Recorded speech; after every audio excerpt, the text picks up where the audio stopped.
Hello and welcome to this tutorial on how to get your spacecraft through a manual reentry to landing on a runway. So the goal of this tutorial is to teach the viewer, that's you, how to do a totally manual, aside from attitude, hold, entry, descent, and landing on a runway without using any fuel. At least running the engines. We're going to use RCS fuel. But like the space shuttle, we're not going to use any fuel for the main engines. It's going to be a complete glide-in. Okay, I want everyone to go to the Orbiter Hangar website and download the Aerobrake MFD. This is the multifunctional display that will calculate in real time your trajectory based on your current attitude and where you would land if you didn't change your attitude.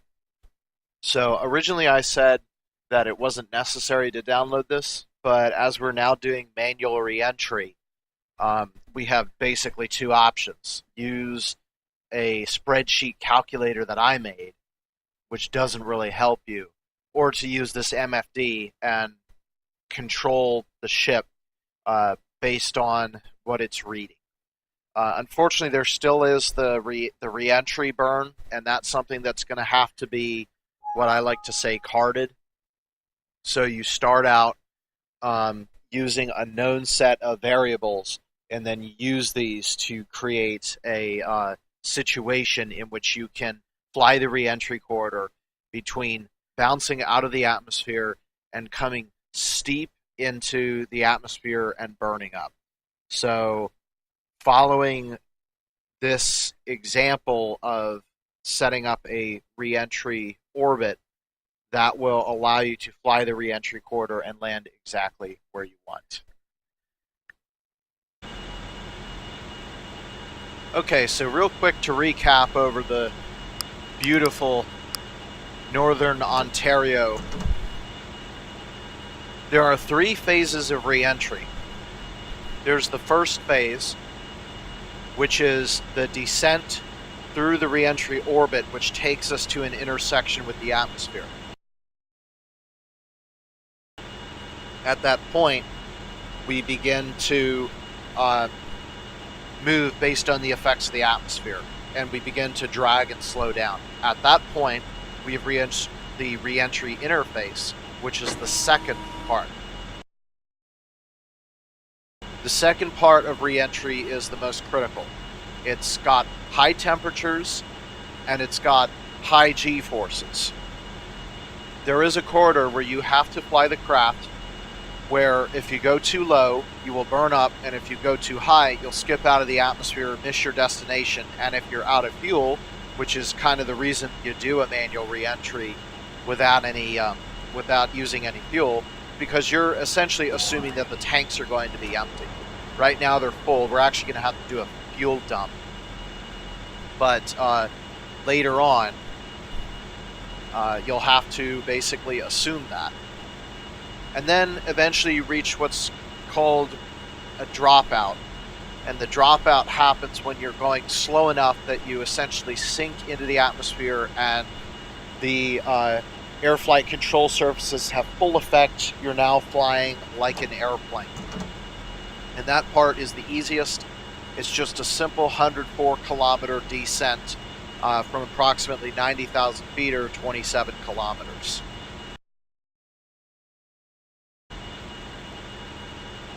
Okay, so right now we're up at just about 400 kilometers. This is where the space shuttle flies nowadays. And if I power on the MFD, this is Aerobrake. What you will notice is a number of readouts here.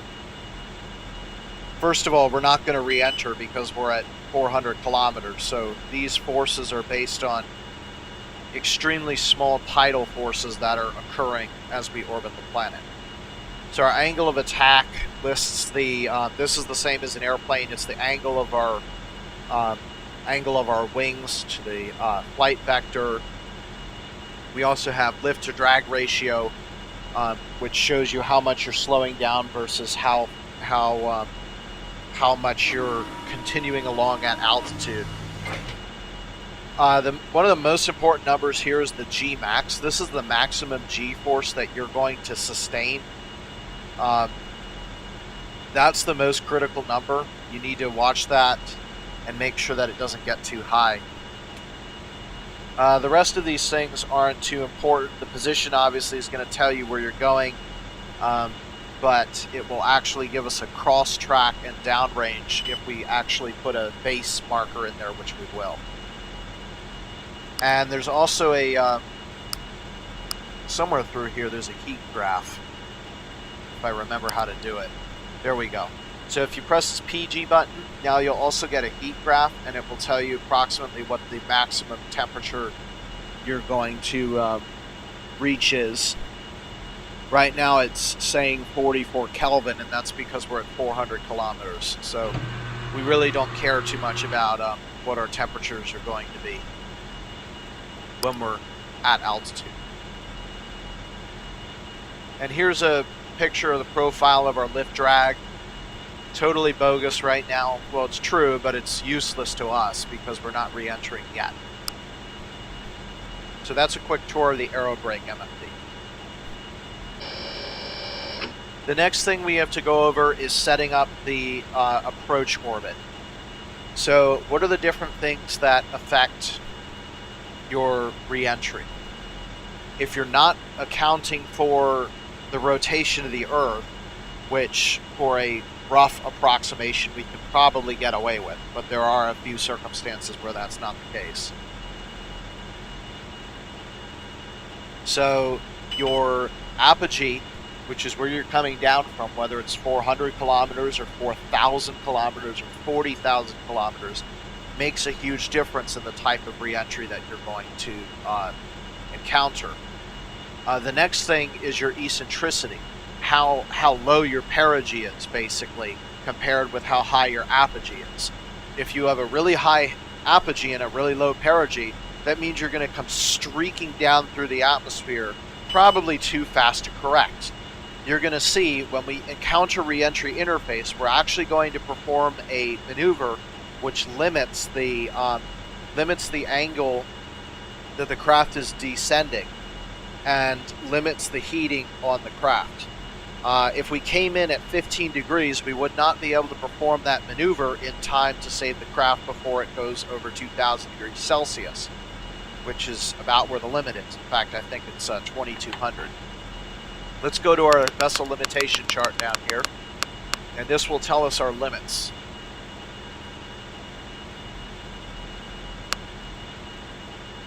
So here's our limits: 2,200, 1,300. The cockpit's usually not a problem as long as you don't tip upside down. Wings are 2,200, bottom hull is 2,200. So basically the oncoming air, if it's hotter than 2,200 degrees, actually technically it's plasma at that point, it's hotter than 2,200 degrees, we are toast, literally. It's not giving me a dynamic pressure readout at this time, but I'm pretty sure the dynamic pressure limitation is about 150 kilopascal, which we won't reach on Earth. That's something related to low density atmospheres. Now, if you want to take into account the rotation of the Earth, the inclination, the argument of perigee are going to impact where you re-enter. So I have a calculator with me, and what we're going to do is we're going to say, okay, I'm at about 400 kilometers. What eccentricity will give me a re-entry angle of 2.0 degrees? That's all you got to ask. Calculating that stuff is a heck of a lot of a mess. So what I'm going to do is I'm going to calculate it, and then in the future I'll tell you that for 400 in a circular orbit at 400 kilometers, you can expect this. reentry profile, and you can use it. So as long as you can reach the 400-kilometer staging orbit, where you can then apply this maneuver and create the orbit that you want, you're good. Otherwise, if you want to come streaking in from like Mars or something, this ain't going to work for you. But there really is no solution for how that kind of stuff works. You basically have to either build something or you have to download a calculator. And each calculator is different, so I just prefer to build my own. Okay, so I'm going to go ahead and calculate our reentry orbit. Okay, so we have the answer now. We're going to burn until we have an eccentricity of 0.0364, and we want our periapsis altitude to decrease to negative 69 kilometers. Now these numbers might change because we're probably going to have to go around a few more orbits before we can do this. Anyway, what we have to do now is look at what the current range is. Using that kind of orbit, we have a predicted range for the descent orbit of 11,164 kilometers. But wait, now we have to talk about the deceleration part. So for that, I have another calculator, which is something that I'm going to have to do. And the good news is the reentry orbit controls the rate at which you slow down. So the good thing is, once I tell you the number works regardless of what 400 kilometer orbit you're in, as long as you're at 400 kilometers. Okay, so at this point the initial calculations are finished. So we're predicting a descent of 11,164 kilometers to interface. We're going to decelerate for 2,493 kilometers. And then we're going to glide like an airplane, 104 kilometers to the base, meaning that the reentry burn is going to be performed at 13,761 kilometers from the base. The Phase 2 and Phase 3 ranges will not change because those are related to the reentry flight path angle. The range of the re-entering orbit in Phase 1 might change a little bit, and thus our final range could change. Okay, so what we need to do now is find a suitable re-entry orbit that we can use. As I said in the manual re-entry video, you need a line passing through the base, or we're not going to be able to land. So just like almost all of my tutorials, we're going to be landing at Cape Canaveral at the shuttle landing facility. And you can see we don't have a really good orbit. So what I'm going to do in order to make use of the fuel that we have, I'm going to lower my inclination to the point where the green line crosses Cape Canaveral. And we should have an opportunity to lower the inclination coming up off the coast of Ghana. So what I'm going to do is I'm going to turn orbit plus normal, and we're going to wait until this node crossing here at the equator, and then we're going to do a slight burn to make us able to pass over Cape Canaveral. As I mentioned before, plane changes are exceedingly costly, but that's okay because we're trying to get rid of our fuel.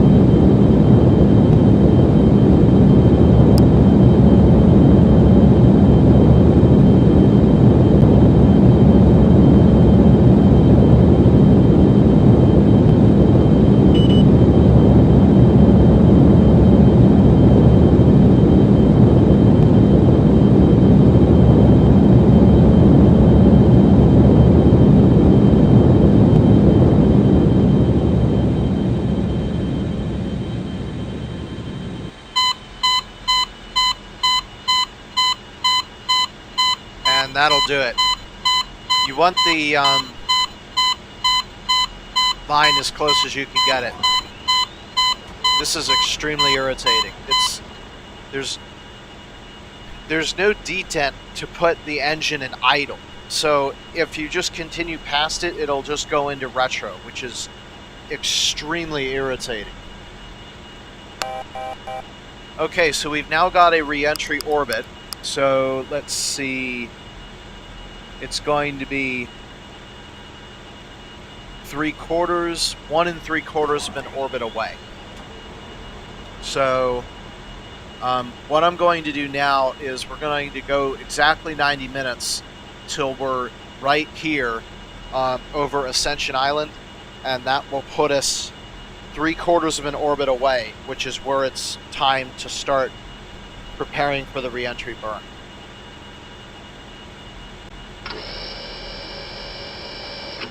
So here we are back on the other side. What I'm going to do now, because we're at perigee, which is a good place to do it, is track where we are. Again, take these numbers down, produce another solution, and determine what the new range for our retrofire is, what kind of burn we're looking at. So I'm going to do that right now. Okay, so we've had some pretty substantial changes. We're now using an eccentricity of 0.0375 with a perigee altitude of negative 53 kilometers. And our range actually changes to 11,683 for a total burn to landing of 14,280 kilometers. One of the main reasons that this number changed so drastically is because my calculations do not take into account orbital perturbations from J2, the Moon, J3, C25, and all the other little parameters that we have. Solar radiation pressure, you know, all that kind of stuff.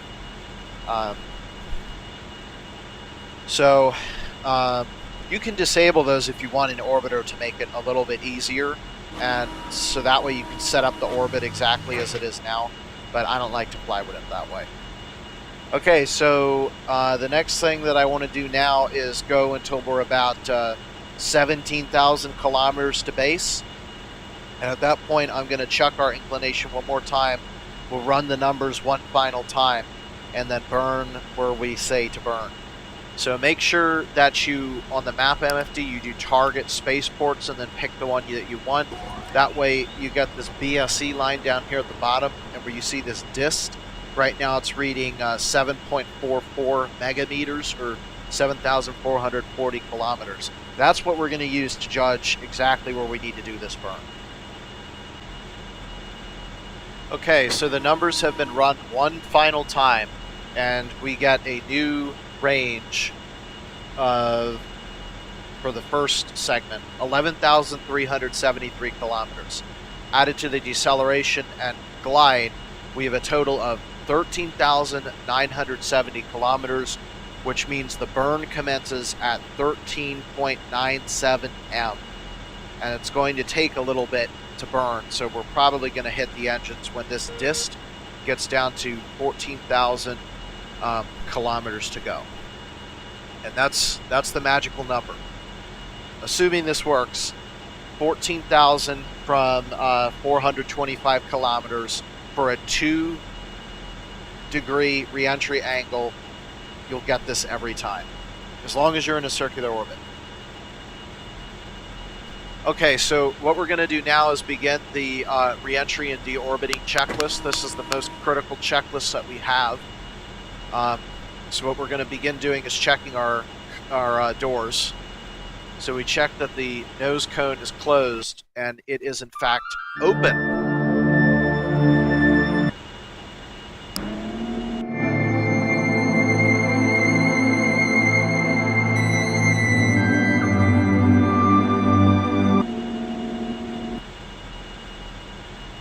Okay, nose cone closed. So you remember down here, I was checking the temperatures, and it said if any doors open 350 degrees centigrade, that would count the nose cone.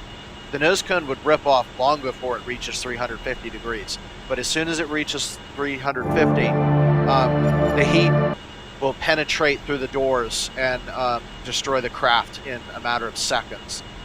The next thing we want to do is check to make sure that both airlock doors are closed. To be honest, you should probably do that before closing the nose cone, because, you know, that's not a good idea to close the nose cone while you have an outer door open. Let's see. So the seat belt needs to be turned on so that we're wearing our seat belts, and I've just confirmed that is on. We're going back into the atmosphere. Atmospheric auto. So using atmospheric auto, our air flight control surfaces will switch over when it's time. We want to turn both primary and redundant life support systems on because this is the most critical phase of flight. We need as much power from this system as it'll go in case of a failure. Make sure that the radiator is stowed, which it is.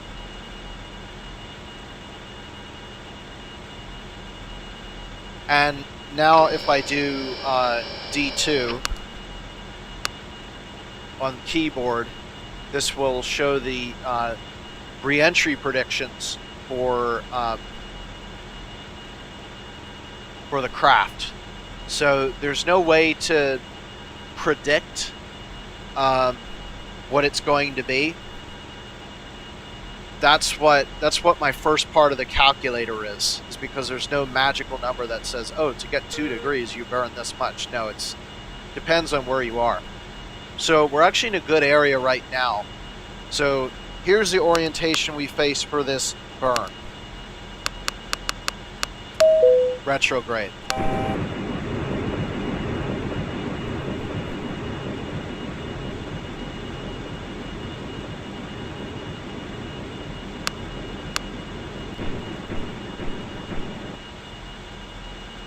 So remember, we're looking for a periapsis distance of negative 61 kilometers, and we're looking for an eccentricity of 0.0313, and I'm looking for a re-entry speed prediction at interface of, and let me grab this from my calculator real quick, a re-entry speed of 7892 meters per second.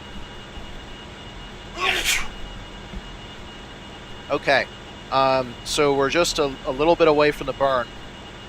At 14,000 kilometers, that's where we're going to do the burn. And then what we're going to do is we're going to confirm that the re-entry angle on the flight computer matches the one that I predicted. If not, then we abort re-entry because something's wrong. If it's good, then what we're going to do is allow ourselves to coast down and perform several cross-checks to confirm that we are in fact on the right trajectory. You can correct the trajectory for a little bit, but if it's too steep, you get too close, then you can get in trouble. And you definitely don't want that. It can get really, really dangerous.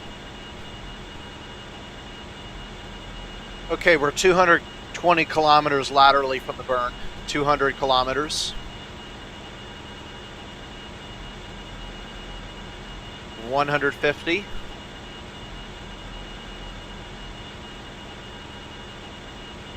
100. 80. 60. 50. 40. 30. 20. 10. Ignition.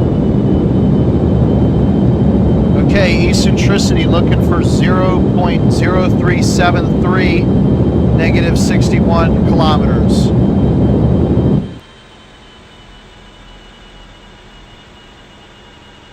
So we got about negative 65 now. I might have overburned that just a little bit. Rotation.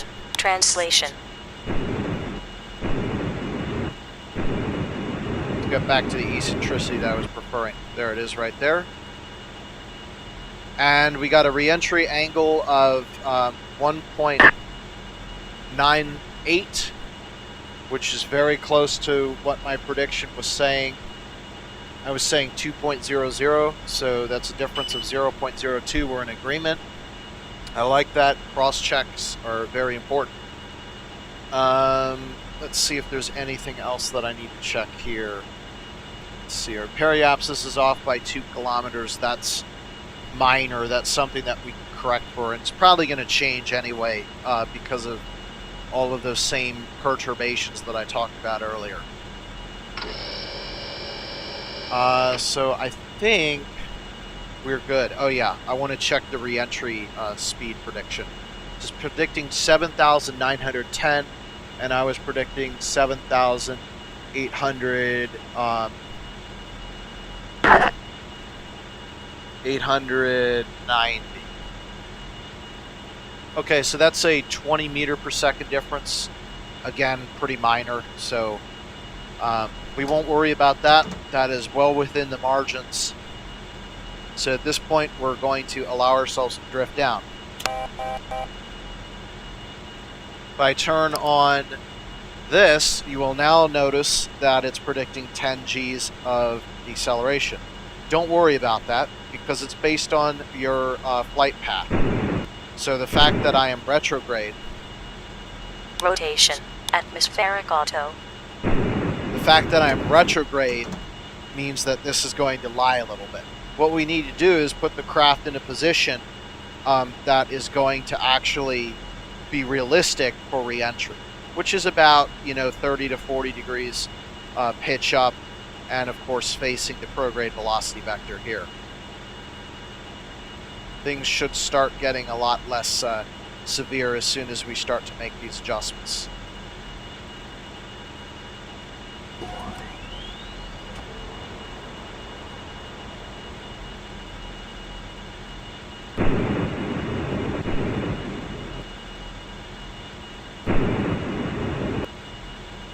You see? Perfectly fine. Very fine 2Gs. And here's the part about manual reentry, is you can actually see this prediction here. Remember what I said, if you pitch up, that means you slow down faster, which means you fall faster. So watch the G value and the landing location. Okay? So you see how that goes up? Now we have limits. So a little bit further will give you a minimum limit right there. So we can't land any further east of about 88 degrees west. That's not 100% true. We can actually, using a few tricks that I know. And then there comes a point where we also bounce. So you can watch, I can go for a little bit, but then I start to bounce, right? And then I come back again. See what I mean? So the reentry corridor is between the area where you bounce, which is about here, and the area where you burn up. So hopefully that's a nice visual aid for you guys to be able to understand exactly what's going on here. So the next thing that we're going to do now is we're actually going to target Cape Canaveral. And this will actually tell us how we're doing. You see this distance here at the bottom, and then you begin to adjust the angle here, and then we can actually find exactly what distance we need to be at in order to hit the target. Yeah, you can notice too, the Cape Canaveral is a orange cross and we're a gray cross, so if you line the two crosses up, then you will land there. Okay, so I'm going to do a cross-check at 400 kilometers to make sure that our range is still doing okay. We'll do a cross-check at 300 kilometers, and then at 200, and then 150. Let's check and make sure that everything is good here. So we did the deorbiting burn. We'll worry about the rest of this stuff later when we get to the 150 check. Okay, so we're going to go forward to the 400 kilometer check. I already missed the 400 kilometer check while I was calculating the maths. That's okay though. But one important thing to note is our vessel mass is 22,500 kilograms, but if you remember, our minimum re-entry mass was 19,000 kilograms. You underestimate my skill? No, don't try it. Seriously, don't. Because the autopilot won't allow you to engage itself if you're too heavy. So, yeah, just don't try it. And you can't, without the use of the autopilot in manual mode or the autopilot in automatic mode, you can't maintain the integrity of the craft. You have to fly by wire for re-entry in the the DeltaGlider IV.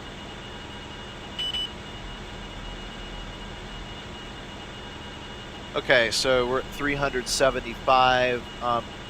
The next thing I'm going to do now is my fuel dump. So I actually did the calculations using the second solver with a specific mass of 18,500 kilograms. So even though the minimum is 19,000, I did my calculations for 18.5.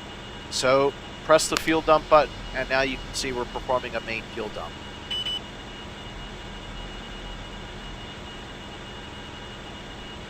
And this is going to take quite some time. So in real life, you have, whenever you throw something overboard, you get a little bit of a delta V for it. So what I'm trying to do right now is check if we're getting a delta V from that. It looks like we are. You see, if I stop the fuel dump,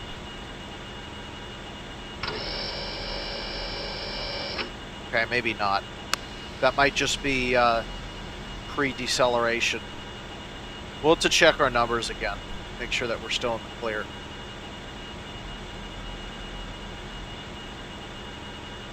It doesn't matter what the perigee altitude is the closer you get to re-entry. What does matter is the distance. Because you can still see what our active re-entry angle is. It's 2.05 degrees, which, to be honest, it was that far under, and now it's that far over my estimate. So maybe it ends up being bang on what I was predicting. So one important thing that you got to note with fuel dumps is once the mass is gone, it's gone. So if I forget about the dump and get down to, say, 18,300 kilograms, I'm like, oh crap, shut it off. It's too late. The mass is gone. You can't get it back. I'll have to redo the calculations and then change the ascent profile so that we come down where we want to. By the way, I just noticed, look at how close. We're at about 40 degrees pitch up right now, and look at how close our vector is with Cape Canaveral. That's a really good sign. That means we played it perfectly. Again, the goal is to get that to about 104 kilometers when you land.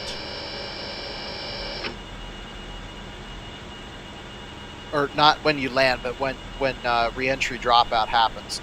So you should let that number slip up a little bit when you start getting close to the end of your re-entry phase, because you do have to glide to a landing. Okay, 6, 3, 2, 1, 0, 5, 8, 7, 6, 5, 4, 3, 2, 1, stop. That's the hover valve. Don't press the wrong button. Okay, 11 kilograms off. That's fine. That'll be close enough.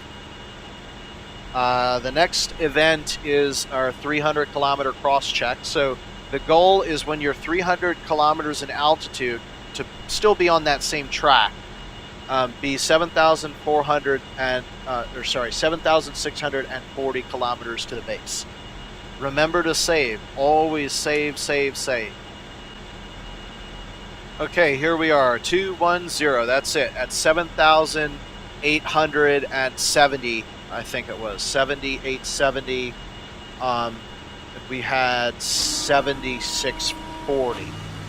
So we still have more range, which means we're going to have a little bit of a shallower descent. Because we're 200 kilometers off, we're now going to have to shallow the angle a little bit to increase the distance that we fly out. But that's okay. We can deal with that.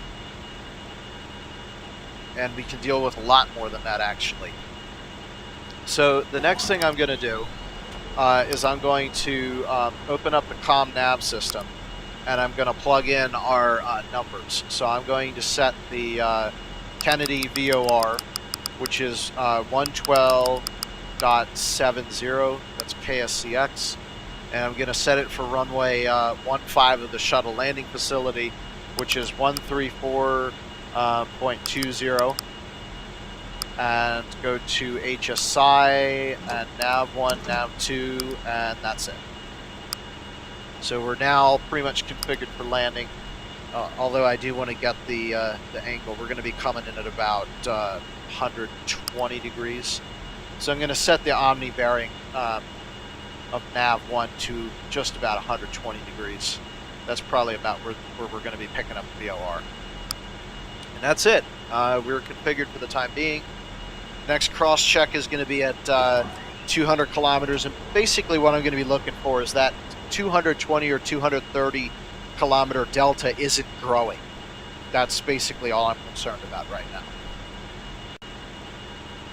Okay, as you start to get closer, start zooming the zoom function in, because the lower you get, the quicker your speed will become apparent. Somewhere down here should be the Cascades.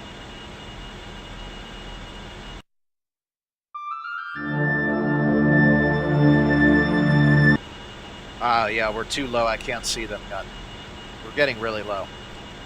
Okay. So the distance to be at 200 kilometers is about 49.88.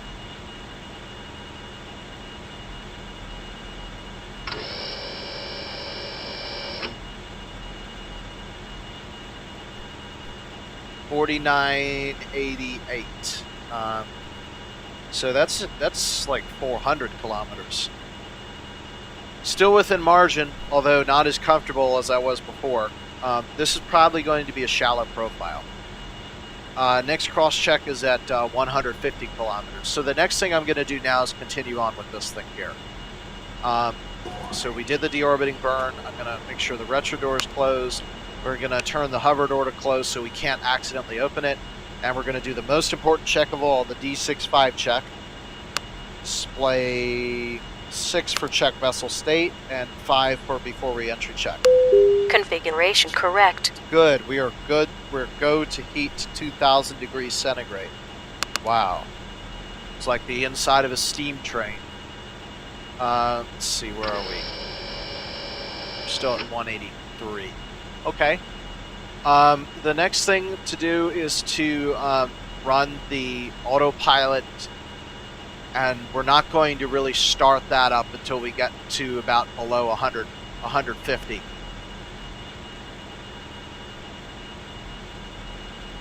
So that's it for the time being. We're going to start the autopilot just below 150, and we'll do the final preparations for our re-entry.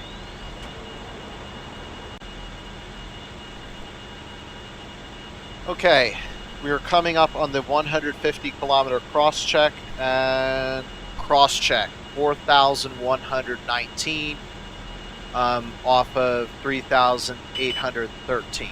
So 300 kilometers. Looks like we're closing the gap. I'm going to bet that I probably just didn't enter my argument of perigee right, because we're having an oscillatory effect right now. Again, within the margins, we're good to go.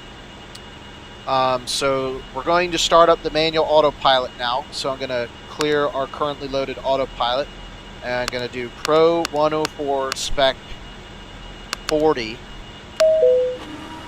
I think that's the manual reentry. Pro 105 Spec 40. Yes, it was Pro 104. Okay, and E to execute. Reentry autopilot engaged. Please check vessel state. So, request to check vessel state, that's D65. Configuration correct. We're still good. We're going to change to the D3 display here. We're no longer concerned with phase 1. This is phase 2 now. We're now pitching up. Let's see where we are. We did the display 3. And our next option is during phase 3 to turn the gear hydraulic pressure on. So this is it. I must have forgotten to turn prograde. That's probably why our profile was getting so far off, is because I was against the airstream, which is present. Oh well. I'm going to switch the HUD to surface, and we're going to go red because we are coming in.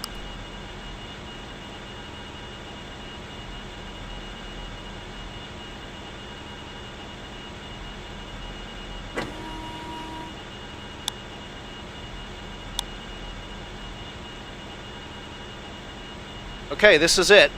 Final phase of final section of phase 1. So here's what's going to happen. We're going to ignore the aerobrake MFD for a little bit. Right now, what we need to do is act like a float plane. We're coming into the atmosphere. We're coming in too fast. We need to flare for the atmosphere and come in gently so that we go very slightly downwards. Right now, when I turn the surface MFD on, you see we have 287 meters per second of vertical speed. That's going to kill us.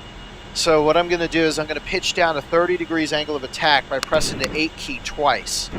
And that'll go from Pro 104 Spec 40 to Pro 104 Spec 30.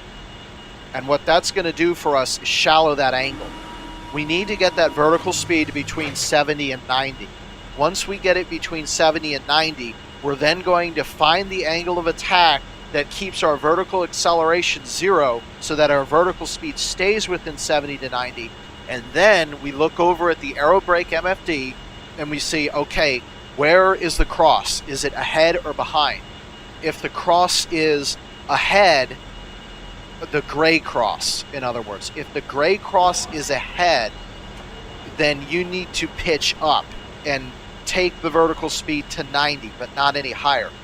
If the gray cross is before the gold cross, you need to lower your angle of attack until the vertical speed goes to negative 70, but not much lower than that, because if you do, you're going to bounce.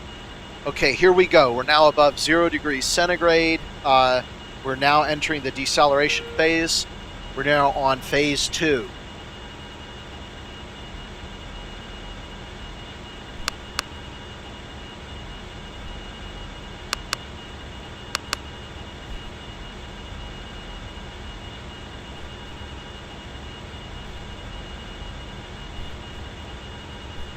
Okay, 200 degrees centigrade.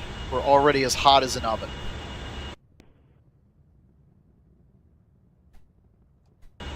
That's going to look really cool in a couple minutes. Okay, we're now over 350 C, so if that nose cone was open, it would have been sheared off and the high temperatures would have entered the craft. Very soon we're going to begin heating up.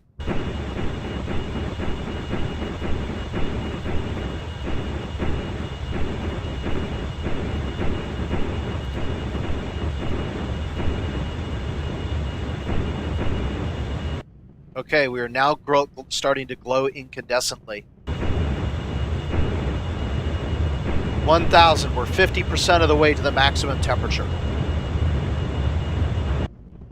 1,200 degrees. Alright, here we come. 120. Need to be a little bit lower than that. Okay, so there's 100, and we're coming down to 90. I'm going to hold 90. All right, we're starting to go too far up, so now I'm going to purposely pitch up to decrease our vertical acceleration so that we fall faster. Although our cross has actually changed, so I'm going to make an adjustment for that now to right about there. We're coming straight down the middle right now at 80. We're going to hold 80.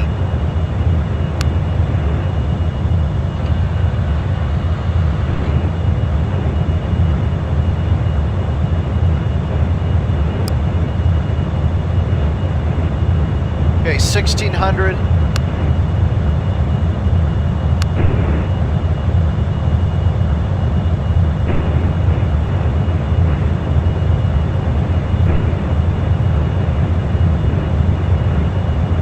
Going right down the middle, but we have a shallow path, which is okay.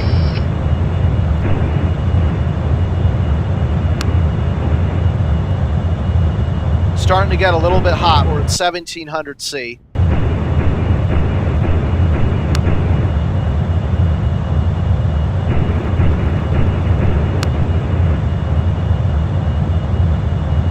Still doing pretty good for distance.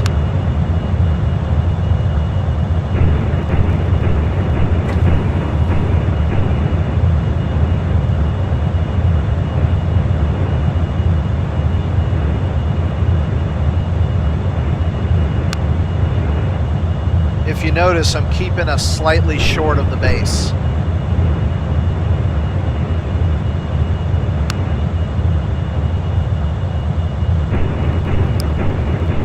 The nice thing about Aerobrake MFD is this works for any planet.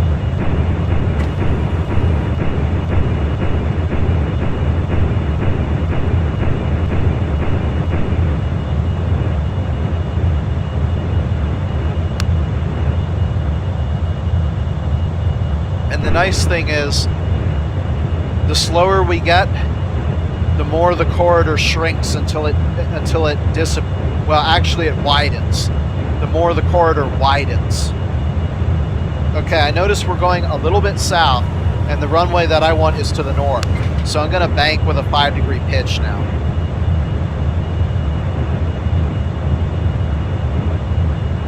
Can't see my... Good, there we go. Couldn't see my temperature. So at this point, we've now passed the high temperature regime. The 4s and 3s are more important for your acceleration. So I'm watching my G load right now. We're at 1.6 and going up.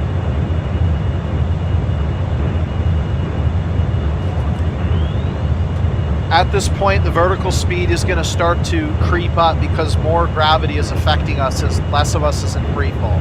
That's okay. Notice that my distance here is still about 45 kilometers, which is what we want. We just switched over to atmospheric mode, which means the air flight control surfaces are now being used to help guide the craft.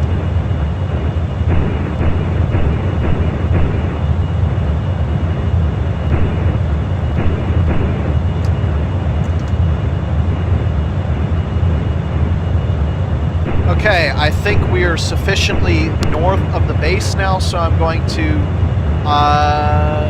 actually, we aren't. I'm going to keep banking. If you notice, our distance here has pretty much settled in. We're pretty much going for it now. If I go to PG, you'll see that the heat load is going to decrease. Our G load is going to increase. We're now over 2 Gs. We've passed our peak heating. We need to pass our peak deceleration.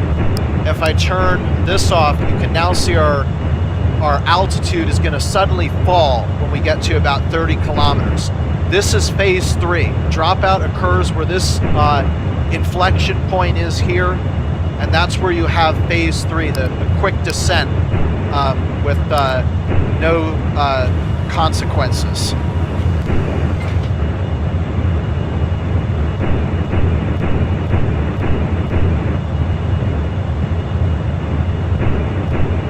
We're getting really close to dropout now. We're now below 1,000 centigrade. We're reaching our peak G value now of about 2.5 Gs. Currently predicting 46 kilometers, which should give us plenty.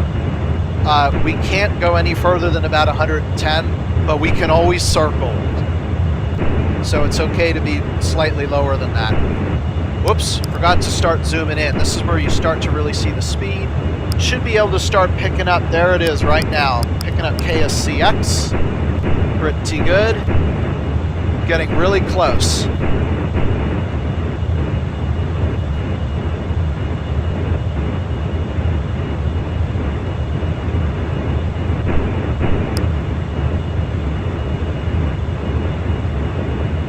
All right, and I'm going to pitch up a little bit more now because we're now about to enter phase 3. We're at 120 kilometers distance.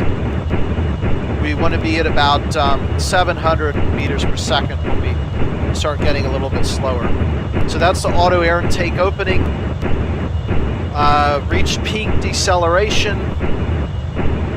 Okay, we're now entering the phase 3 regime. We're coming in a little bit hot, but we can kill that off with the speed brakes. We're now going to switch over to atmospheric.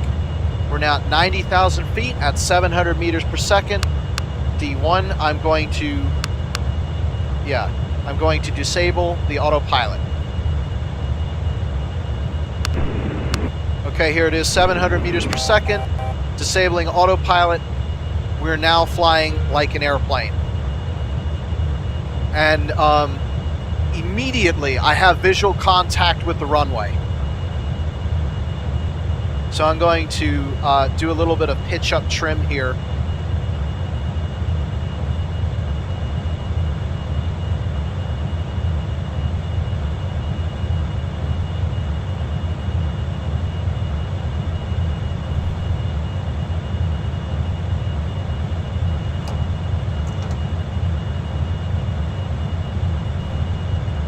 And that is it for the map. And phase 2 is complete. We're done with aerobrake. So the rest of this is just managing your remaining energy.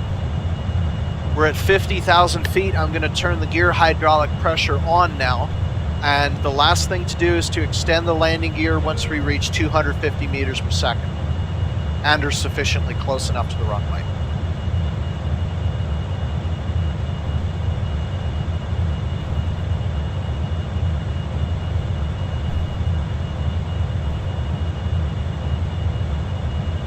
Starting to get a little bit high, so I'm going to release some of our pitch trim here. If I need to, I can always extend the landing gear a little bit early and we will certainly fall faster.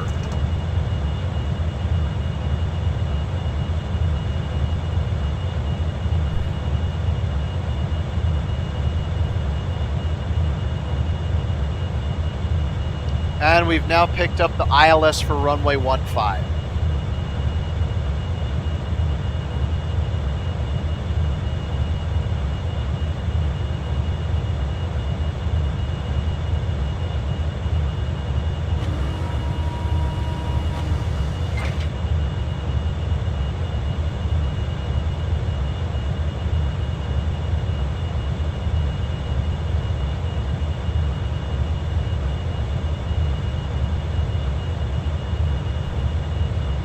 Current altitude 30,000 feet.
Can never save enough.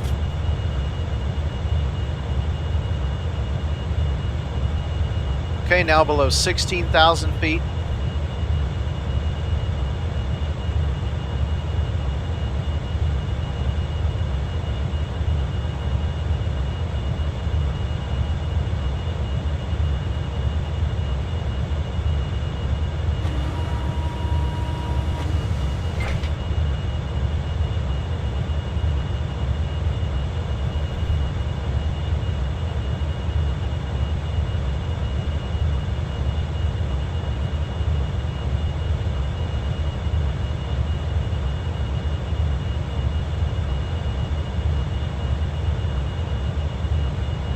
Okay, turning final to line up with the runway.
down. Landing gear's going down.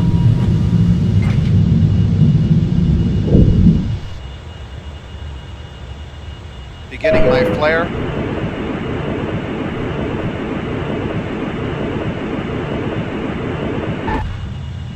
And we have touchdown.